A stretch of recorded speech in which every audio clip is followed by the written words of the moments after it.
Hey everyone, I'm Jaded Johnny, a Diamond 5 Yasuo main. I'm making this video to focus on Yasuo's build bottom, mid, and top as of patch 8.20.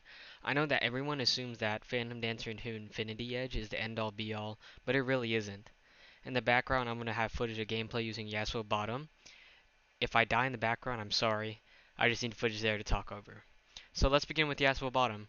For Yasuo bottom, you'll want to go Berserker Greaves into Phantom Dancer, Randuin's Omen, Sterak's Gage, Frozen Mallet, and your last item is going to be situational. I'll go into the situational items you can buy for your last one after I cover the thought process behind the rest of the build. I got this build from a fellow Diamond 5 Yasuo main on Reddit who made it to Diamond 5 by using this specific build. As a whole, Yasuo bottom can work as a glass cannon, but in solo queue without a reliable support, you'll find yourself being self-reliant. So, Berserker Greaves and Phantom Dancer is standard for all builds, but I'll talk about it specifically here. The reason why Berserkers into Phantom is the best choice here is that it allows you to do two things. Stack Tornado faster for poke and shoving the wave faster to get priority in your lane, and to increase your overall DPS. Again, this is a build overview, so I won't go into depth on how this applies to micro specifically. Randuin's a second because you want to get tanky as soon as possible when you finish Phantom Dancer. You and your team will probably be finishing the first outer tower of your game somewhere on the map. This means you'll need to get tanky fast because the skirmish phase of the game is beginning, especially in lower elos. By giving you armor and health, the enemy ADC should deal negligible damage, and if you're on top of them, Phantom and Randuin's is simply too overwhelming for them to deal with.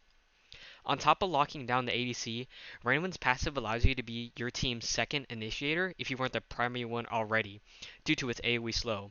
This also can stop initiators like Skarner from using Predator to initiate. Gage is third because at this point in the game you'll be in team fights. You're going to be singled out and that's when Gage will save you. The passive giving you clutch HP is so important because you're actually just buying time until the backline messes up and you have the opportunity to go in. If you get chunked out or focused, Gage will buy you time. Mallet is important because at this point, it's around 27 to 30 minutes and you'll be kiting back a lot, charging Tornado and peeling your team. As for the last item, there are quite a few. Scimitar is an obvious choice as getting caught up by CC late game is a death sentence. GA is also viable, but since it's the last item, you won't get to use it to its full potential, and maybe it pops once, but the chance of you using its passive twice and getting your money's worth is extremely low.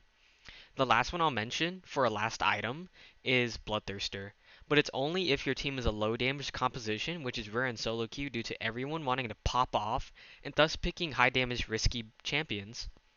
That's my overview on Yasuo bottom's build, but you're always free to go the same build you would go mid. It's just more risky and less reliable in solo queue. Now let's talk about Yasuo mid, everyone's primary role except for those oddballs. Yasuo mid has been through a lot of builds. We used to go Shiv into Infinity Edge and even went Blade the Rune King as a standard. Nowadays, it is Greaves into Phantom Dancer, into, here's where it gets complicated, Infinity Edge, Gage, Mallet, or Guardian Angel. Then you go Bloodthirster, Gage, Mallet, Infinity Edge, or Guardian Angel. I repeated the same items because they were all important and viable, and all need to be built around this time. I explain why Gage and Mallet are so important to build, so if you want to learn why I put them second or third item, just check out the Yasuo bottom section where I discuss it. It is important to note that the Yasuo mids in Korea are known for going Gage or GA second. I don't know the exact reasoning behind it, but I'm going to assume it's because they generally play more safe and focus on macro. So going a defensive item second instead of IE is more attuned to their meta. I've also heard others say that going GA second is just to solidify your lead and is only built when you're super ahead. Now we're on the fourth item. It is almost always GA. There's an obscure situation where you could go QSS into GA though. For example, if you're playing into Annie, Malzahar, or Lissandra, you'll definitely want to go this route, but do not finish the QSS.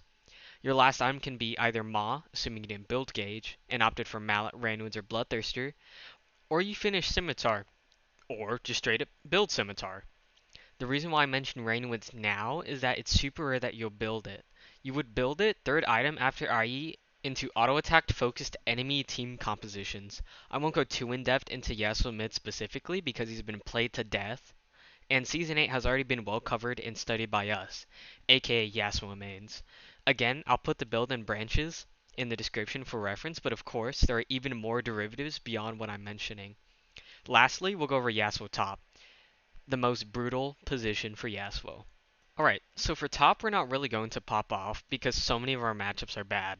I won't list every single one because there are simply too many. They're not unwinnable per se, but they're just not favored towards us. So we're going to go Greaves or Raptor's Cloak first item. You go Raptor's Cloak first item because the opponent is simply unbearable and you cannot deal with them.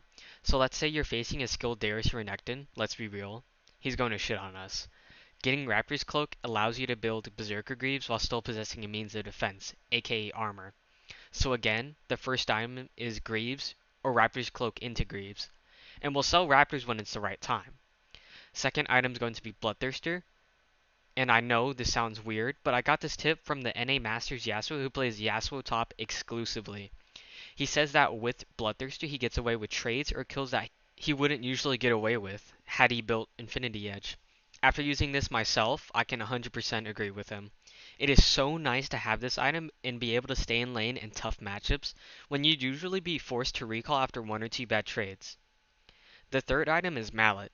The reason why we're going Mallet instead of Sterak is that we're really here to peel the ADC. Now, if you're wanting to pop off and build like a Yasuo Mid, then go for it. If you're ahead, that's the correct choice, assuming your mechanics back up your risky build. Now, after Mallet, we build Gage for more HP, AD, and the shield.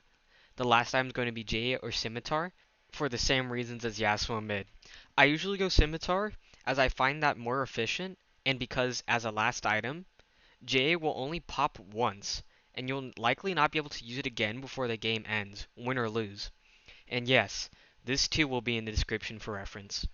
So that about wraps it up for Yasuo builds as of patch 8.20. These are builds I stick to and use, but of course, there are so many more out there. These are just ones I find to be the most efficient and the ones I use personally. I hope this was a good first commentary. I had a lot of fun doing this, and I hope it helps all of you. Cheers and good luck in your games.